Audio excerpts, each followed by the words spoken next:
what my MBA did not teach me about money. And we have the author Sanjit Paul here, our own Chandigarh lad, who will talk to us about quantamental investing, who will talk to us about how psychology of money is and how we treat it actually. In an earlier podcast about finance, we found tips कि आपकी जो income है उसको हम किस promotion में divide करें. Those were rules which were going to be very different of what we are going to talk today. Today is going to be very very interesting because आज हम पैसों के बारे में जानेंगे, contingency जो हम create करना भूल जाते हैं उसके बारे में जानेंगे, exigencies जिनके बारे में हम भूल जाते हैं और जो हर बंदे की लाइफ में आती है उसके बारे में जानेंगे, and बहुत कुछ जानेंगे with Sanjit Paul. Sanjit Paul, over to you. How have you been? And thank you for coming to my Soho. Thank you for having me over, Tushar. So I've been just fine, and markets have been doing well, so everybody's happy. But then we must always remember happy days and sad days and not so good days and great days are all part of a cycle. And that is how also our life goes by. Life is, not a happy journey always. Not always. It has its ups and downs, and we have to be prepared for it. Unfortunately, the way we are human beings, to see far ahead, 15 years, 20 years, is very difficult. A visionary is called a visionary in the hindsight because they saw something and it worked out. But there are a lot of visions which don't come to fruition and something else happens. So planning for life when you are young is very, very difficult. So happy days and sad days, and on top of that, we are also very poor at imagining ourselves in a sad place. So whenever we think ahead, whether you are at 20, 30, 40, 50, you will always think of positive things. But you will not think of the things which can go bad. Which is true to everyone. जो सबके साथ होती हैं, but हम ना imagine करते हैं ना प्रिपेयर्ड होते हैं. एंड अगर ठीक से तो नहीं फंसेंगे, पर अगर बहुत बुरी प्लानिंग होगी फिर तो खड्डे में. वो आपका ब्रेन जो है ना, वो टूल है which is supposed to see all these things, but sometimes instead of seeing these things, it starts to go in an imaginary place. और हम इग्नोर भी करते हैं ना, हम ये सोचते हैं कि हमारे साथ क्यों होगा. मुश्किल होता है. It's tough. So it's tough to see yourself in pain in the future, right? So when you are thinking about finances and markets, if I've been in the markets for almost 18 years now, since 2005-06, there have been 6 times the market has gone really bad and it seemed like the world was ending, but the markets came back. And there have been 6-7 times now, 7th time is going on, where everybody felt that the market is only going to go up, right? Same happens in our lives also. You will start with a job, lose a job, you will have an accident, you will go to the hospital, you will get married, have children, then have some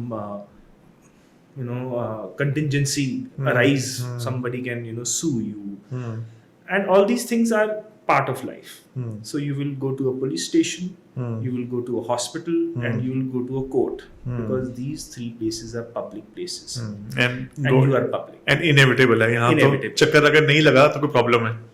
Now when we do a business instead, right, then we think about these things, that I'm running a company, I will be providing, say, services or products, and something about the services and products can go wrong at some time, right? So what I will do, I will make profits, keep some of those profits, maybe 20-30% as reserves and surplus, and say that in terms of when I need growth or when I have a problem, I will have money, right? So when we do cold thinking about making money and running a business, we think about all the negatives.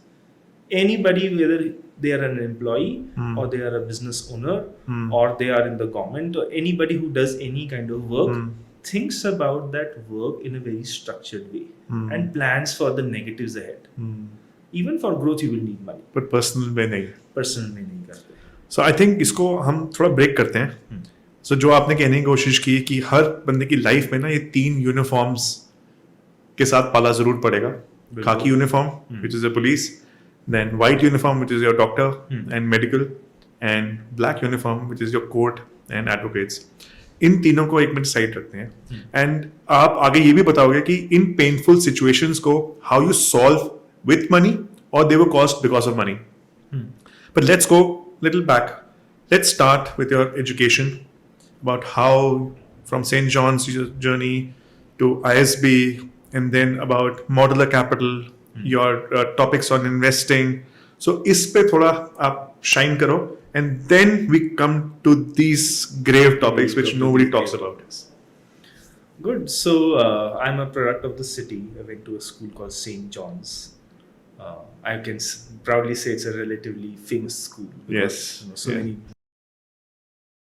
And it's very difficult to sometimes stand, in the shower and look at such great dignitaries have come. Union ministers and high court judges and everybody there from St. John's. So after St. John's, then I went to DB College. I wanted to get into my engineering. And fortunately, I was able to secure a good rank. And I went to Thapar. Okay. So Thapar was a very different experience. It was very rigorous and it was a lot of mathematics. It was mechanical engineering for me, so it was core engineering. So all the dirty maths and the way the physical world works is taught to you in mechanical engineering. Eventually, I got a job in computer science despite doing mechanical engineering, which was quite a surprise for my classmates that this fellow from mechanical engineering who just studied C language for one semester got a job. And then life has had, it was a good job. It was one of the highest paying jobs on campus. It was with a company called Quark Media House. Now the first U-turn of life had to happen. And whether it's good or bad, we'll get to know later. So the first U-turn was that Quark Media House had a product which was like an Adobe PageMaker, and that product got some bugs and it fell off the market. So all the recruitment which was done by Quark Media House 1 month before joining, they said, you can't join because we are no longer hiring. So suddenly, from having the best job on campus, I had my first switch in life, which was no job. So then I was left again, doing to do. My father being an engineer and being a businessman. So I thought, let me try something different. I worked with a bunch of people. I got into mechatronics, did some electronics, did some microcontroller programming, and eventually even went to Chennai working for, interning for another company which used to work in the heavy vehicles factory, right? There also life's U-turn happened. I was on the street, I was attacked by some street mongers, and then, I had to leave Chennai and come back to Chandigarh. So with best education, at that time Thapar was a top college in the country, still is a well-ranked college. I was still, after 1.5 years, left with trying to figure my career out in the beginning.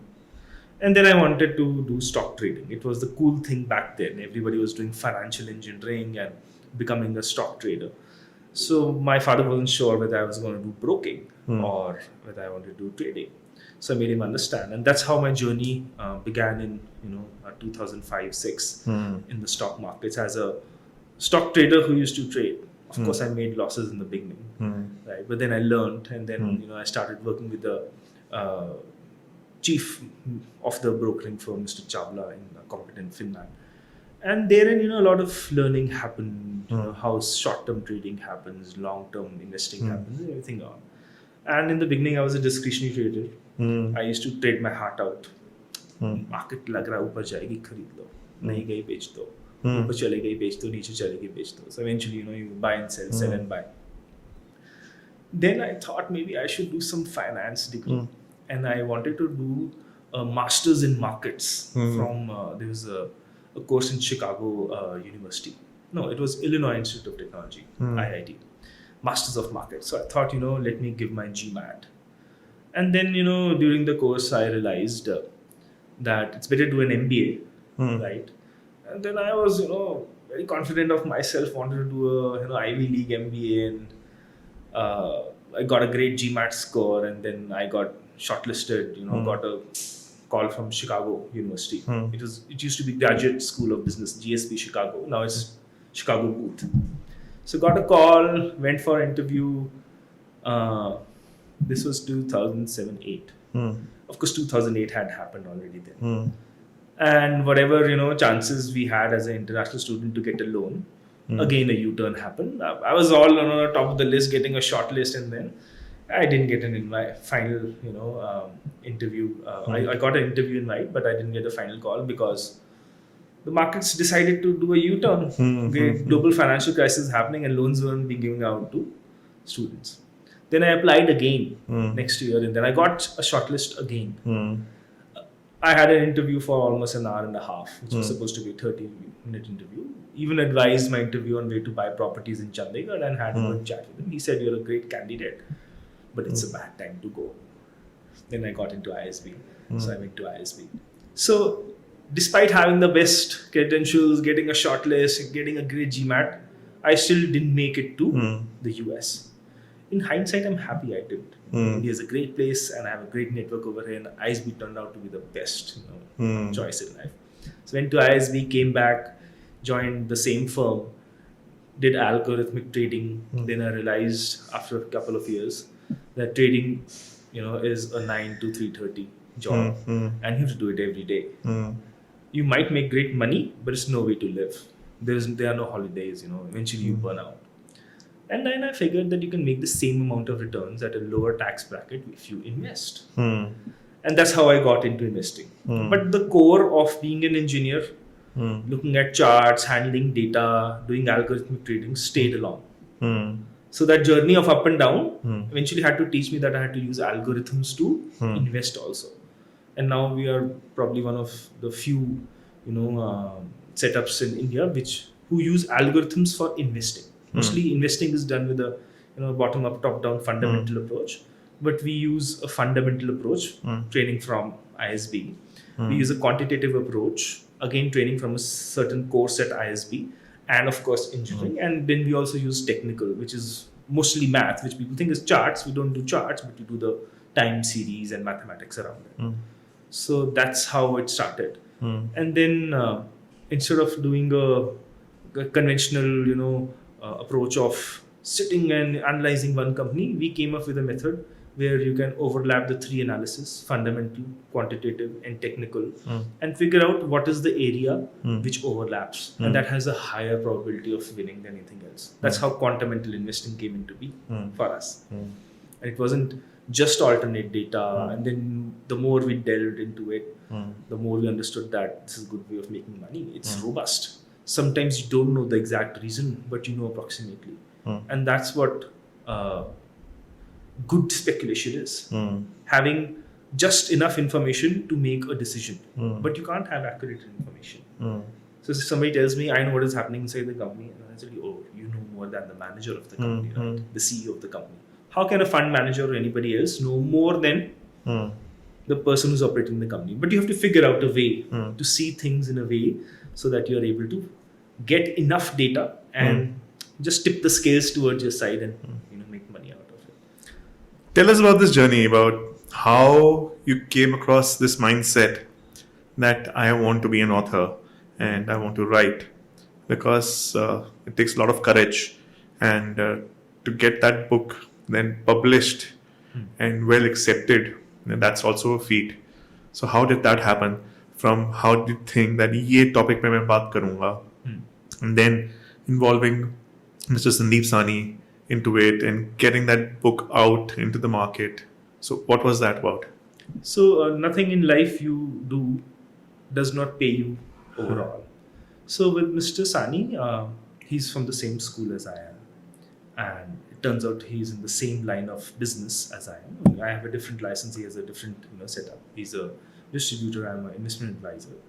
And then we were sitting one day, and then Mr. Sani is a very good network person.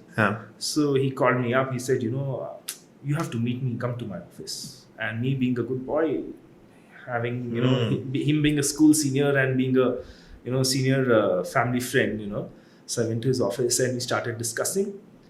And the common thing which we were going across, being through the ups and downs of our own personal lives and professional lives, it came to our understanding that most people keep on doing the same mistakes. And And then once we started to resonate on the mistakes we had both made in our lives and what people were making, it turned out that we had a lot of common understanding. And then the more we talked, we got to understand that there is nothing out there which talks about what situations in life have to be handled. Sure, there's a lot of personal finance about you should take a loan, or how much times your salary should be your house, your car, and what should be your savings ratio, and all that math is out there. Personal loans and credit card debts are bad. Everybody knows that, right? Or even if they don't know, you search on Google and you will get You will find a formula. enough formulas to understand कि अगर आपकी income इतनी है तो आपको किस proportion में क्या क्या पंगे लेने चाहिए. Let me add to that, to understand and also get confused. Yeah. Because there's too much information. Exactly. And then eventually what happens is nobody follows. Nobody follows. And you just follow your heart. But उस चीज में जो जिंदगी के स्यापे पड़ते हैं उसको कैसे एड्रेस करना है वो नहीं बताता. With psychology of money, वो आप बताओ. So when we were talking, I was more of a technical writer, and I would write shorter sentences, all GMAT training and MBA training, be crisp and be precise. And then Mr. Sanjit used to say, "See, listen, this I understand. I'm a finance fellow. I'm an MBA. What about the common man?" So we got into a discussion who the book should be for. It should be for everybody, right? So then we got to really understand who is in need of personal finance advice. Not the 50-year-old, the 60-year-old. They've already seen their lives. They've already made their mistakes and survived through it, and they know how it works.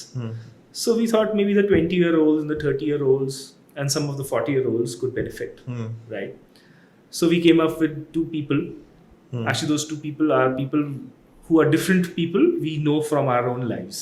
So all the examples and all the stories we put in are actually real life people we know, but we compress them into two people, a couple.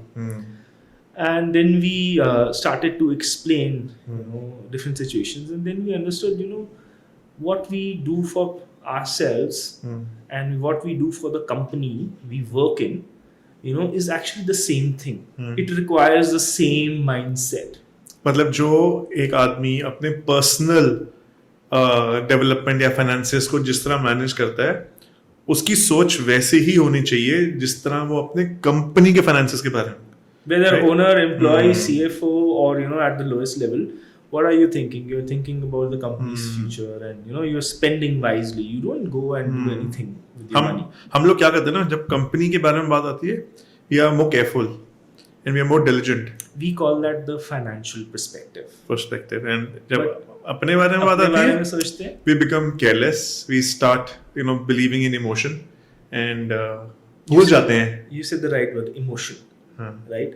So that is the human perspective. So we came up with this concept of the human perspective and the financial perspective. It's a dichotomy, and how they are different from each other at time to time. So human perspective is not a bad thing. It's actually a good thing. It's a way of finding a way around tough problems for which there is no given solution. See, when you have a paucity of finances for a company to grow, you go do fundraising, you do debt, or you take a loan against your assets, or somewhere or the other. You simply wait, make more sales, get some cash, and then get that rolling.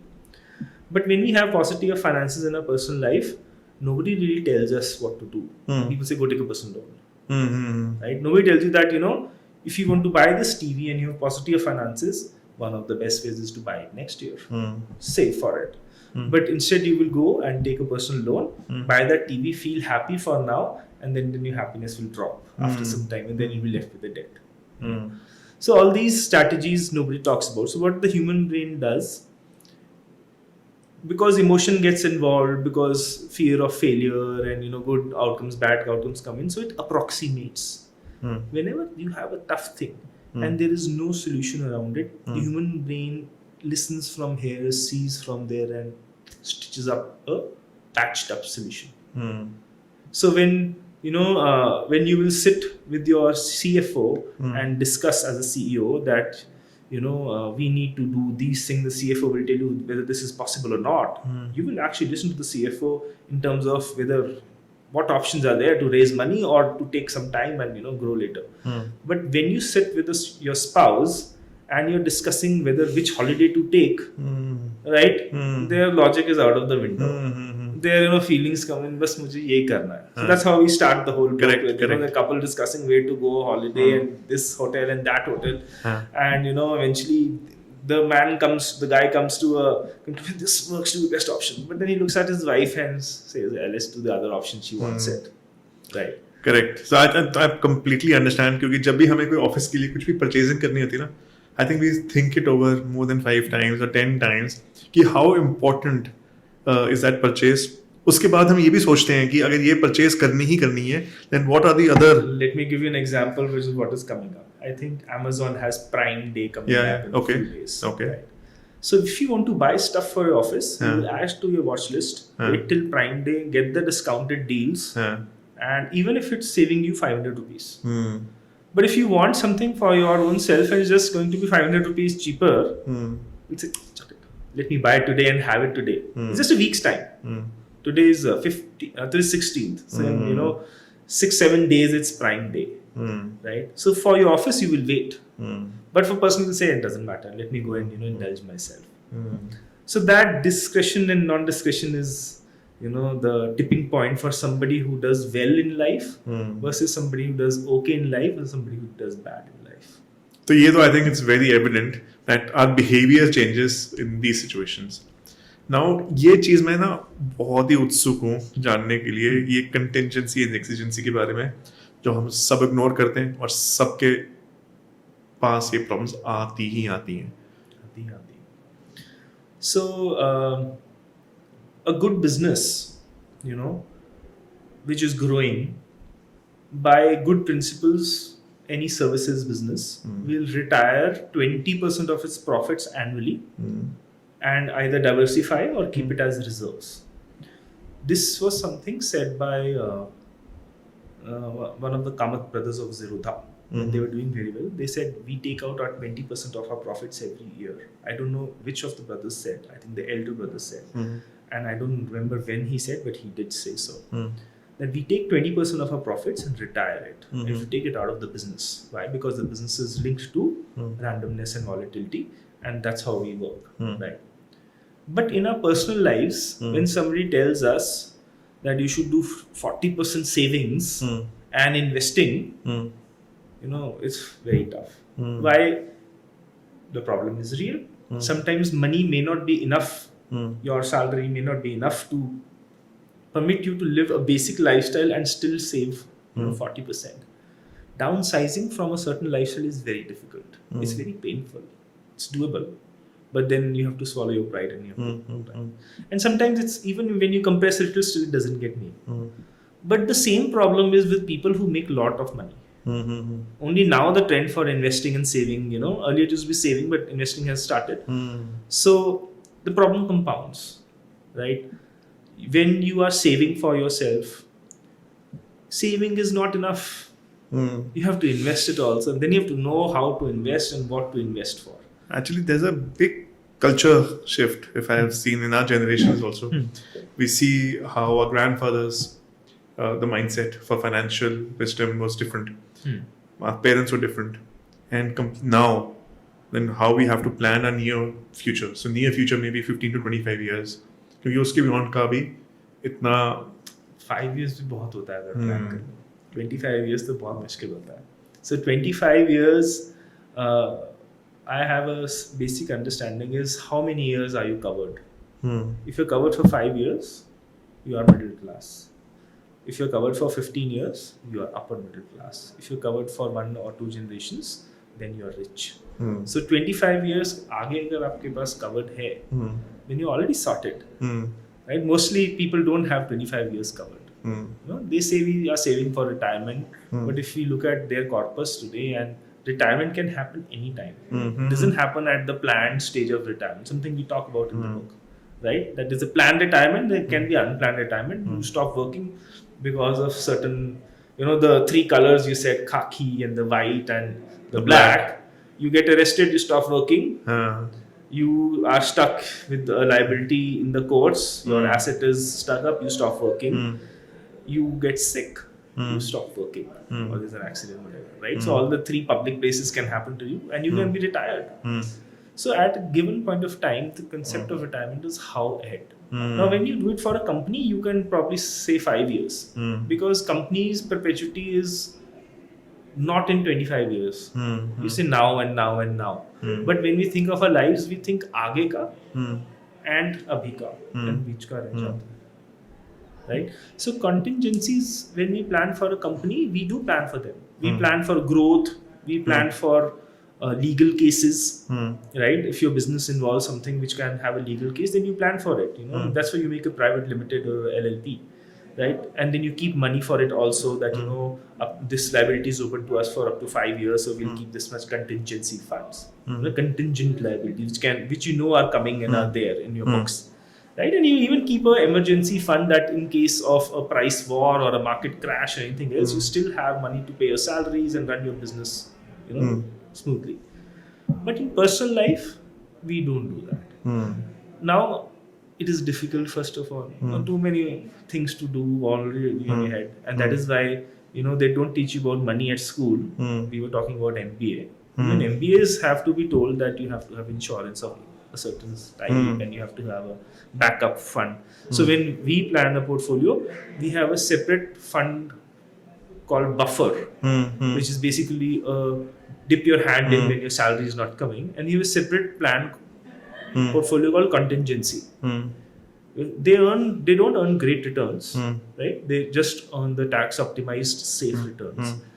But then they are important. Why? Because contingencies can happen to anybody, and anybody can get fired and need a few months of expenses, right? And then you have to inflation adjust also. Then they keep on growing from time to time, right? So you keep on revising that, and then retirement comes. First, near future emergency. Then you also have to have a insurance, a life insurance, that while you are not 25 years or 2 generation covered, you need to have insurance. Rich people keep insurance, right?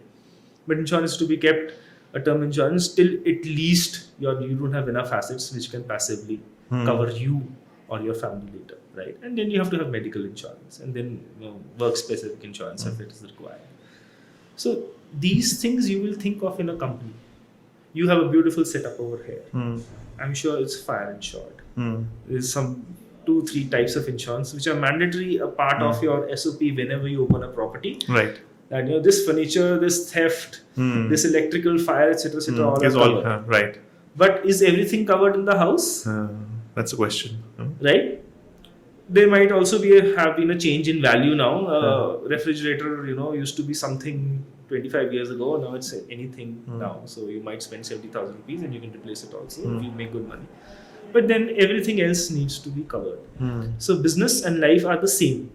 If you run yourself like a company, thinking 5 years at a time and winning every 5 years, then you're sorted.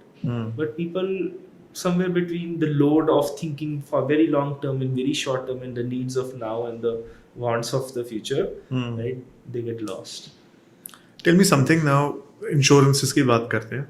तो अगर कोई medical insurance या medical emergency आती है तो we have it covered by medical insurance.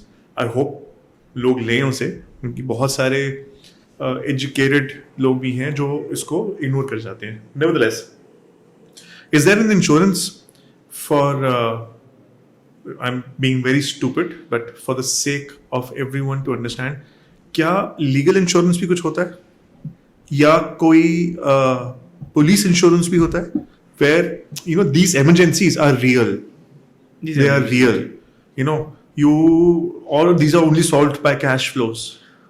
So whenever insurance can be done for something which is an insurable interest, which means it has to be defined. The most difficult thing to do in life is to define something, and insurance is very difficult to define. There are actuaries who sit and make everything, and then they say, this is the amount of premium that you have to pay, and this is the amount of coverage you will get. So police insurance is a box for us, But when you get inside the police procedure, there can be hundreds of types of complaints, right? What can be an insurable interest or not? That matters, right? Correct. So if it's something to do with your work, Yeah. right, and it can be quantified and defined, then there will be some insurer, doing. But if it's a one-off thing, then you'll have to need to have that large and insurable interest that somebody will make a custom insurance for you, right? And then there's a matter of law also. For example, in the US, you can have a divorce insurance, but in India, marriage is not a contract, at least in the Hindu law. So you can't have an insurance for divorce. There is a talk about it, but legally it is in a gray area, right?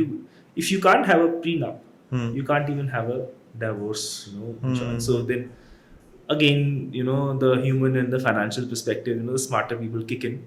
They always find a way to insure an asset. So insurance, one is paying premium, or you can also create a structure which can act as in legal insurance, right?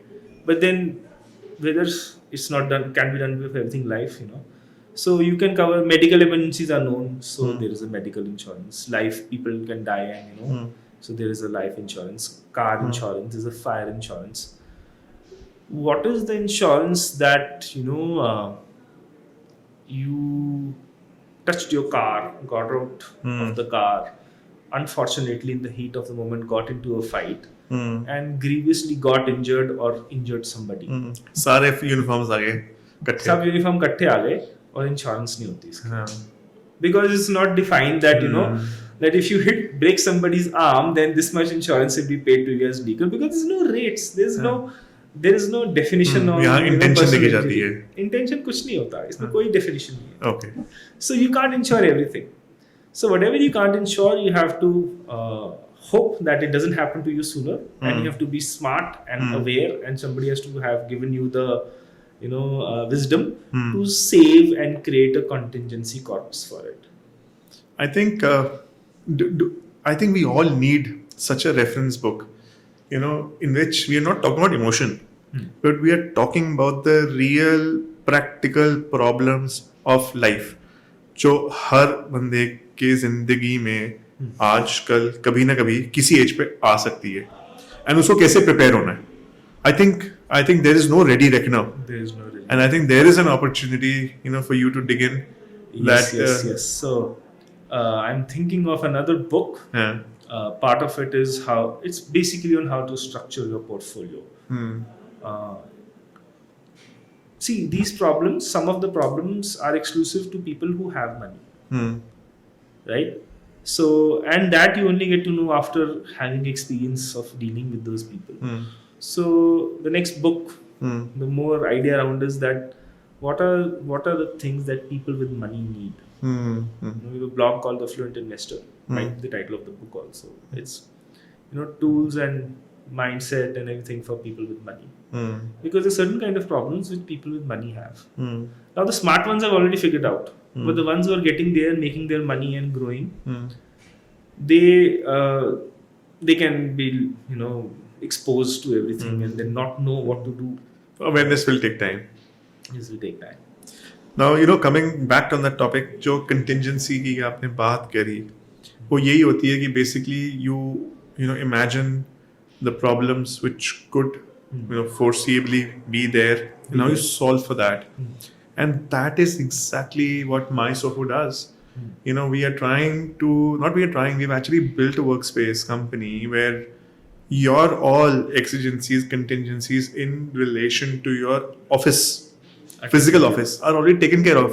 So you are mind free of focusing on business. You don't have to worry about administrative costs, insurances for your office furniture and equipment, having a safe and workable workspace. environment, and obviously adding to that a community of people, and where every day without worry you go, begin your work, end your day, and your office is ready the next day. Community is a great insurance, by the way. It is. It gives you collective wisdom, and it gives you references, and the collective wisdom is always better than one person.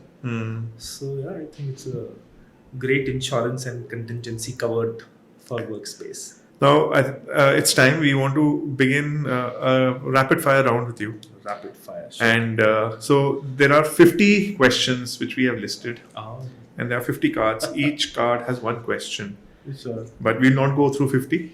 We'll go through 5. So I'll give you these cards, this set of cards. I want you to shuffle them. Okay. Pick out any 5 of your choice, place them on the table, and one by one, whatever first thought comes to your mind.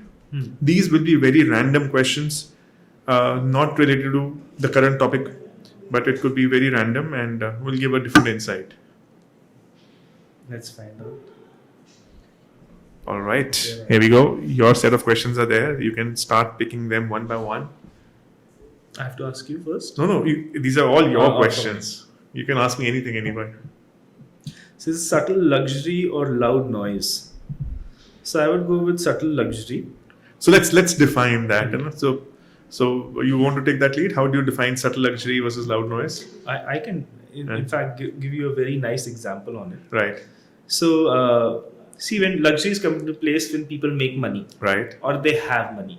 Right. When they make money, Yeah. they go for the same brand with a loud noise. Yeah. So you will find somebody will buy a LV suit with LV, all and head to totally all the LV. That is loud noise. Yeah. And then you will find somebody having an LV band, which is probably way more expensive than that suit. Yeah. Very small LV monogram somewhere, written over there. There was a series on one of these channels where this gentleman is wearing a cap which is worth $1,000 and it has no brand on it. So it's just the stitch and the comfort of the cap is, it's just a cap. You can get it for $1,000 also, and you can get it for $1,000 also. So subtle luxury and loud noise is a factor of how soon and how long have you had your money. Right. How Right. loudly you want to show your money. Yeah. So somebody who's had money for a long time will usually have subtle luxury. They'll Absolutely. enjoy their money, but they'll not make noise. So something you're buying for yourself and something you're buying to show the world. Might show the world.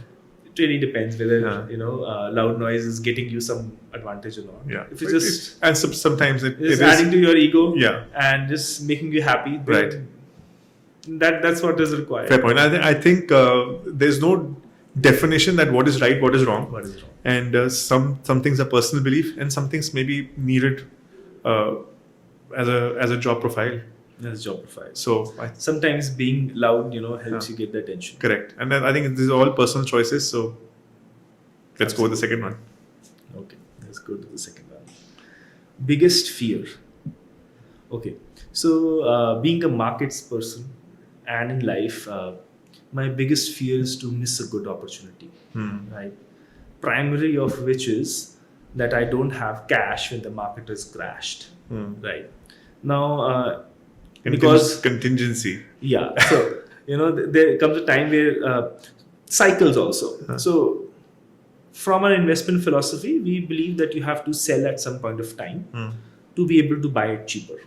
Market doesn't always go up. It goes up in the long run if you want that long run rate. But if you want more than the market rate, then you have to understand the cycle of the market, which is not a perfect cycle. So you can't sell at the top, you can't buy at the bottom. So the biggest fear is when the market was expensive, we didn't sell enough, or we didn't, provision enough for cash. Because when it was cheap, then you were already all invested and you didn't have anything to put in. So yeah, and then crash also means contingency. What if your life's requirements, coincide with the crash? So you should have sold. You should have not been greedy enough and sold at the right time, so that you could have enough money, so that even if the market crashed and you had to get into your retirement, you still have money. So knowing the cycle is very important. Timing it is very difficult. It's a full-time job. But it is very important to have the cycle, because sometimes it can be a life-changing outcome. What if when you need the money and the market is down? Then that's the biggest fear. So Done. Third one. Describe your day from waking up. Okay, I am not an early riser. Right? That's the time you wake up. I wake up at 8:30 actually. 9:15 markets open. I have my tea. I let the markets open, And then because I don't do active live trading, and all of what we do is decided to be done on a weekend, on a Saturday and a Sunday, and executed on a Monday. I don't, subscribe to sitting in the markets and trying to do something. There are people who do, which is very fine. It makes them a living. They enjoy it. And then by 9:30, mostly whatever it has to be seen in the markets is done. Then I go do my stretches and get ready, have my breakfast, get on my calls with my clients, or think of some new idea which needs to be given to people, or look at the algorithms, or whatever needs to be done for compliance and filing and this and that. By 6, I'm mostly done. Right, have a lunch in between. By 6, I'm done. Then I have an option, do I carry out my working day, or do I end it today? So I even try to work out in the evening. And then if I have a social engagement, I'll probably go out. So I realized that you need to stop at some point in the day about your Pause. work. Yeah. See, in our line of work, when we're in the markets, there are no vacations. Even on a vacation, if it's a Saturday, Sunday, I need to be where internet is. Find my data, execute my algorithm, make my decisions. So eventually your vacation has to be done in the end of the day. So by the end of the day, I have to do some activity which relaxes me. I'll go meet some friends, or watch a movie, have something nice to eat, or read, right? And then I usually sleep by 12, maybe 1, because you have to eventually slow your brain down to shut down. Keep using your brain, you can't sleep well. So you have to wind down. That's Next one. Major setbacks. Okay, so I've had professional setbacks, which I discussed, that my early career was choppy. I was in the volatility phase of the market. Yeah.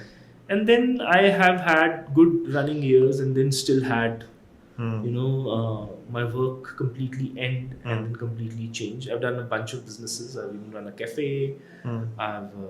We've had a family business which has gone up and down, and then it's worked out well in the end. I've also had personal setbacks in my personal life. Good topics for another day.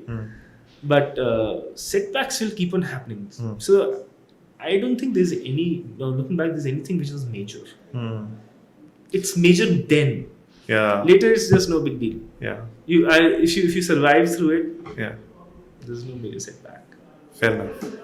Final question. Recommendations on Indian tax laws. Yeah, this is something interesting. Yeah, but I want to the right person, because so I'll convert it into a basic question.